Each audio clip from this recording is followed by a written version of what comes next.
जरा सोचो, तुम बिना खाने और पानी के एक अनजान कमरे में फंस जाओ और वहां से बाहर निकलना लगभग नामुमकिन सा लगे।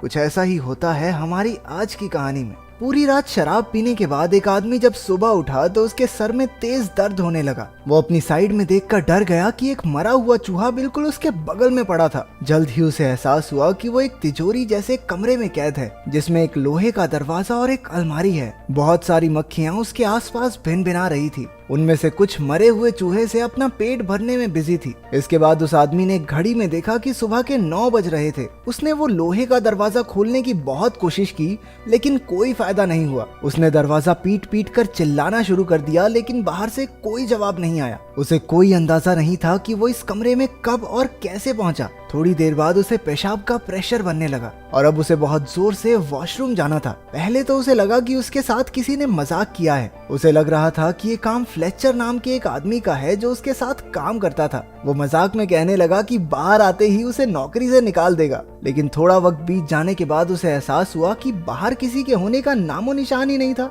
उसने जेब से अपना फोन निकालकर फ्लेचर को कॉल लगाई, लेकिन वहां सिग्नल ही नहीं थे। इसका सीधा मतलब ये था कि बाहरी दुनिया से उसका संपर्क पूरी तरह टूट चुका है। उसने कमरे में मौजूद उस लोहे की अलमारी को भी खोलने की कोशिश की, लेकिन वो भी पूरी तरह बंद थी। कमरे में चलकर उसने छिपे हुए कैमरे भी ढूंढने चाहे, लेकिन वहां ऐसा कुछ नहीं था। अब उसकी समझ में कुछ नहीं आ रहा था और धीरे धीरे उसका चिड़चिड़ापन गुस्से में बदलने लगा। उसने जोर जोर से अपने कलीग्स पर चिल्लाना शुरू कर दिया। गुस्से से भरकर उसने अपनी बेल्ट उतारी और लोहे का दरवाजा पीटने लगा। कुछ देर बाद वो थक कर रुक गया, क्योंकि उसने एक दिन से कुछ खाया भी नहीं था। उसने चिल्लाकर कहा कि अगर उसे बाहर नहीं निकाला तो वो सबको पुलिस के हवाले कर देगा, लेकिन फिर भी बाहर से कोई जवाब नहीं आया। पूरा एक दिन बीत गया था। अब उसने नींद से उठकर अपना फोन चेक किया, लेकिन फोन भी उसके हाथ से छूटकर नीचे गिरकर टूट गया। वहां ना खाना था ना पानी, इसलिए जिंदा रहने के लिए उसे कुछ तो करना ही था। उसने अपना जूता उतारा और मजबूरी में उसी में पेशाब करके पी गया। अकेलेपन और भूख की वजह से अब वो पागल सा होता जा रहा था। अचानक उसे ऊपर लगी ट्यूबलाइट में एक चाबी दिखाई दी। उसने तुरंत लाइट तोड़कर चाबी बाहर निकाली। उस चाबी की मदद से वो लोहे की अलमारी खुल गई, जिसके अंदर उसे प्योर ऑक्सीजन के 2 कैंस और छेनी हथौड़ी जैसे कुछ औजार मिले। उसने औजारों की मदद से वो लोहे का दरवाजा तोड़ने की कोशिश की, लेकिन दरवाजे पर एक खरोंच तक नहीं आई। वो वेल्डिंग मशीन के जरिए दरवाजे को जलाने लगा, लेकिन उसे उसका इस्तेमाल नहीं करना आता था। वेल्डिंग गन की आग देखकर उसे एक आइडिया आया। उसने आग का इस्तेमाल करके फायर अलार्म को ट्रिगर करने का प्लान बनाया, जिससे उसे थोड़ा पानी नसीब हो जाए। लेकिन बदकिस्मती से वो अलार्म नकली निकला। इसके बाद उसने छेनी हथौड़ी से दरवाजे का ताला तोड़ने का प्लान बनाया, लेकिन वो दरवाजा इतना मजबूत था कि उसे तो दया तक न तोड़ पाए। भूख और प्यास से बेहद परेशान होकर वो डिप्रेशन में जाने लगा। उसने अपना गुस्सा निकालने के लिए अलमारी को जोर जोर से पीटना शुरू कर दिया, लेकिन कुछ देर बाद वो फिर से शांत होकर बैठ गया। तभी उसे दीवार में एक छेद दिखाई दिया। वो तुरंत छेनी हथौड़ी लेकर उसे तोड़ने लगा।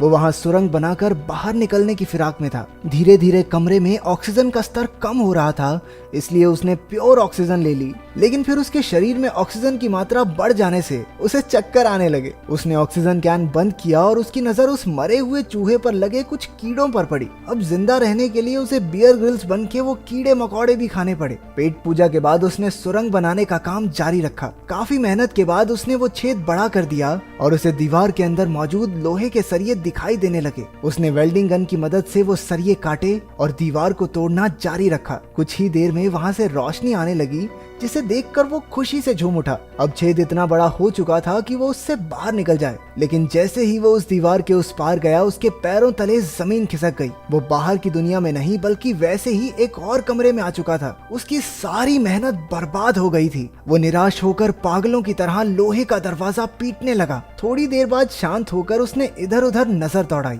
कमरे के एक कोने में एक लाल रंग का ताबूत रखा था। उसने ध्यान से ताबूत का ढक्कन हटाया और उसके अंदर एक सुंदर सी लड़की को देखकर उसकी आंखें खुली की खुली रह गई। वो मरी हुई तो नहीं लग रही थी, तो शायद गहरी नींद में सो रही होगी। जब उस आदमी ने लड़की को जगाया तो वो बुरी तरह से डर जाती है। जब उसने उससे बात करने की कोशिश की तो पता चला कि वो एक दूसरे की भाषा नहीं समझते थे। वो लड़की डर कर उसी के पुराने कमरे में जाकर छिप गई। उस आदमी में उसे कुछ भी समझा पाने की ताकत बची ही नहीं थी, इसलिए उसने ताबूत में ही सोकर रात गुजारने का फैसला किया, लेकिन बीच रात में ही डरी हुई लड़की ने आकर उसे जगा दिया। उसने आदमी को सुरंग का काम जारी रखने का इशारा किया, लेकिन भूख प्यास की वजह से कुछ भी करना उसके लिए नामुमकिन था। इतने दिन काम करते करते उसके हाथों पर भी चोट आ गई थी और उसे अब आराम की सख्त जरूरत थी। उस लड़की ने खुद ही औजार उठाकर सुरंग खोदनी शुरू कर दी, लेकिन ये इतना भी आसान नहीं था। थोड़ी देर बाद उसे पेशाब आ गया और वो दूसरे कमरे की ओर भागी, लेकिन आदमी ने उसे वहीं रोक लिया। वो इशारा करके उसे कुछ समझाने लगा। असल में उसने 3 दिन से पानी नहीं पिया था और उस लड़की का पेशाब उसके लिए बेशकीमती था। थोड़ा हिचकिचाते हुए लड़की ने उसकी बात मानकर उसके जूते में पेशाब कर ही दिया। अपनी जान बचाने के लिए उसे ये वाहियात काम भी करना ही पड़ा। हालांकि वो लड़की उसकी भाषा नहीं समझती थी, लेकिन आदमी को देखकर वो ये समझ चुकी थी कि यहाँ जिंदा रहने के लिए क्या करना होगा। फिर आदमी उसे कीड़े खाने भी सिखाने लगा, लेकिन वो कीड़े खाने से साफ मना कर देती है। इसके बाद आदमी उस कमरे की दीवार पर छेद करने के काम में लग गया, लेकिन काफी वक्त लगे रहने के बाद भी वो छोटा सा ही छेद कर पाया। इसे देखकर वो लड़की निराश होकर रोने लगी।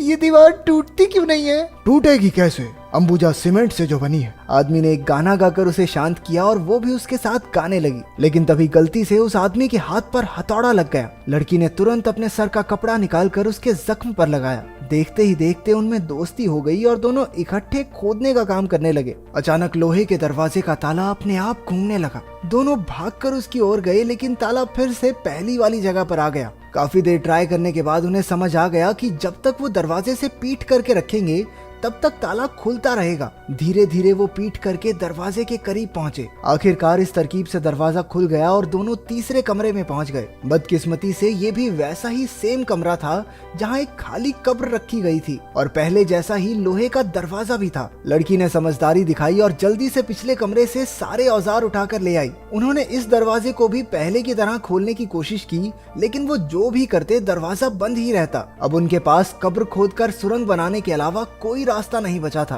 अब उस आदमी के शरीर में बिल्कुल ताकत नहीं बची थी और वो चक्कर खाकर गिर पड़ा। लड़की अब भी ठीक थी क्योंकि उसने इतना काम नहीं किया था। अब आदमी के शरीर में बुखार आना शुरू हो गया। तभी उसे उन्हें कैद करने वाले की असली इच्छा का एहसास हुआ। आदमी को लगा कि उन्हें कैद करने वाला उन दोनों को एक दूसरे का कत्ल करते हुए देखना चाहता है, इसलिए बाहर निकलने के लिए उनमें से एक को मरना होगा। कमरे में रखी कब्र ही उनमें से एक की मंजिल है। सारी मुसीबत खत्म करने के लिए आदमी ने लड़की का खून करने के बारे में सोचा, लेकिन वो ऐसा कर नहीं पाया। अब उसकी जिंदा रहने की सारी उम्मीद और इच्छा खत्म हो चुकी थी, इसलिए उसने खुद को ही कब्र में लेटा लिया और मौत का इंतजार करने लगा। लड़की ने उसे थप्पड़ और घूंसे मारकर जगाए रखने की कोशिश की, हालांकि आदमी में कोई हलचल नहीं हुई। उसने आदमी को कब्र से बाहर निकाला और उसे जमीन पर लेटाकर सुलाने लगी। अब वो भी सबसे तंग आ गई थी, इसलिए वो दरवाजे पर जाकर चिल्लाने लगती है, लेकिन बाहर से चूं तक की आवाज नहीं आई। अब उसे भी कोई रास्ता नहीं दिख रहा था। आखिरकार उसने अपने आंसुओं से आदमी की प्यास बुझाई। अगर वो मर गया तो वो भी ज्यादा देर तक बच नहीं पाएगी। कुछ देर बाद उसने अपने कपड़े उतारने शुरू कर दिए। बेहोशी की हालत में भी आदमी को समझ आ गया कि वो क्या कर रही है। लड़की के छूने से वो भी हल्का हल्का जागता रहा। जैसे तैसे लड़की ने पूरी रात उसे जगाए रखा।